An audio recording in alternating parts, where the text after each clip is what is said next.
So, April 17th, 1964, we got the Ford Mustang, and this thing was in a class of its own. It wasn't classified as a muscle car, it was classified as a pony car that they've been developing since 1961. Even though the body style was fairly new for its time, it still used drivetrain components from the Ford Falcon and the Ford Fairlane. It also used a new structural system called Torque Box. And you want to know how much this thing cost?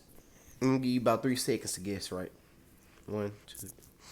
This car cost $2,350 at the lot. Think about how that sound. This car cost just over $2,300. The whole car, like the top trim package, right? That can't buy you anything. That's rent for a 1-bedroom apartment in today's money. And it's kind of sad where times have went, huh? $2,300 for a vehicle that was about as elegant as a European car, but cheaper and looked way better.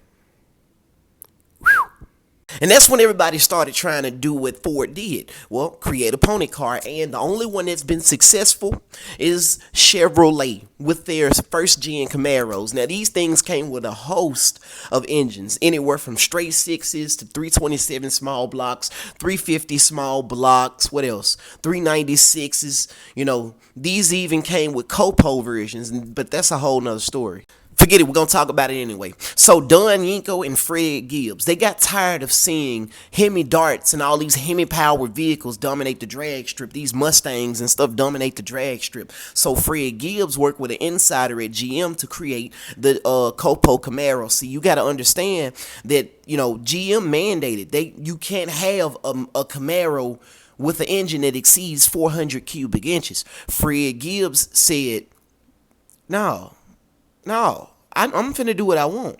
So this thing came with a aluminum 427, heavy duty cooling system, 410 gears, TH400. This thing was an absolute badass in 1969. Dude really put his heart and soul in these things. Not this one in particular. This is a subscriber's car.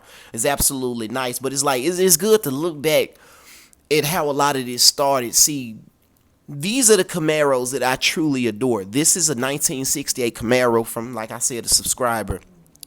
And, it makes me sad how GM doesn't just look back at what they did at first and doesn't replicate this. If they created a truly retro body style, like Ford's doing. Ford's killing it with the Mustang.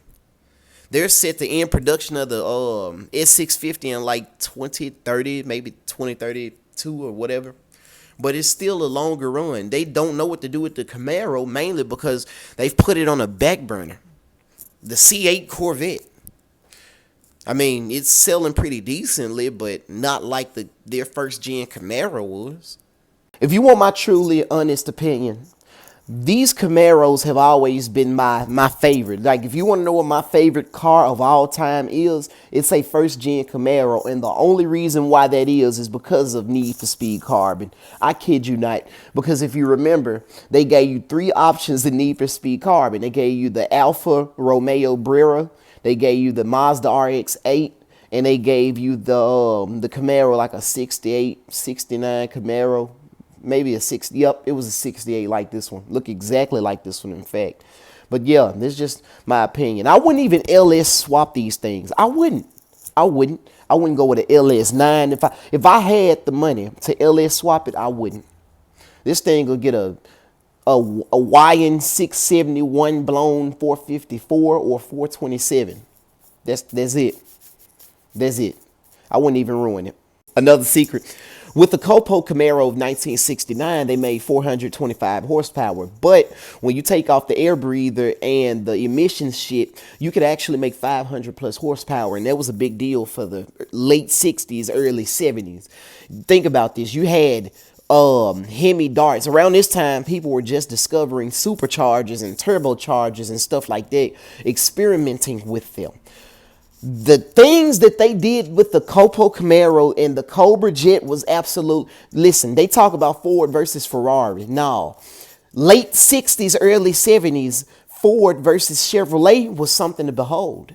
I'm gonna be honest with you. If I owned a 1964 Mustang, I wouldn't Hemi swap it, wouldn't LS swap it, I wouldn't even Coyote swap it. I'd go find a Ford 460 because you can still find them big ass engines for about good $200 to $500, maybe 1,500, like in good condition. Yeah, and I'd stroke it all, bore and stroke it all the way to 557 because it's like the limit of those things. And man, throw a heap of nitrous in it. You got 1,000 or 1,100 horsepower engine right there.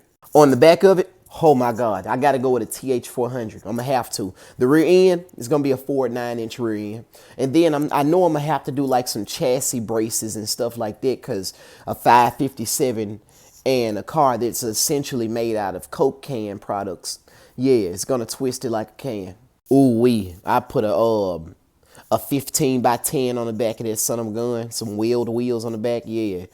And man, some Mickey Thompsons.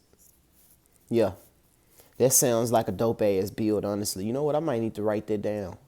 I might need to. All right, so you've made it to this end of the video. Boy. Like, I'm gonna be honest with y'all. And this is not scripted. None of this is. This is like, bro, I'm gonna be honest with y'all. I love y'all. Bro, y'all are, especially my OG followers, my OG subscribers, my OG likers. Bro, y'all have been with me since the very beginning. I still talk to people who from when I was at 125 subs. Now we're a big family. We're at 207,000 subs. Do y'all know how crazy that is? I never would have pictured that we'd all be this far. Bro, this is insane. And I just want to say from the bottom of my heart, dog, like I love each and every one of y'all. I don't care about you know me. I don't care about your sex. I don't care what your sexual preference is. I don't care where you come from. I don't care about your skin tone. We are all lovers of this thing we call the car community. We love cars. I love cars. I live, eat, sleep, and breathe car. That's it. That's all I love. And for y'all to enjoy the same thing and follow me every day on my journey to become something great, bro, like none of this is possible without y'all. It's not. None of this is. It ain't possible, bro. But like I said, I love y'all, man. So much more to come. So much more. Like, dog, I feel like I'm giving a Grammy speech. Man, dude, like I said, thank you. I appreciate y'all. Y'all comment below. Let me know what you think of today's video. Bro, like we have so much we have to accomplish. And I'm gonna do it with you guys. Love you.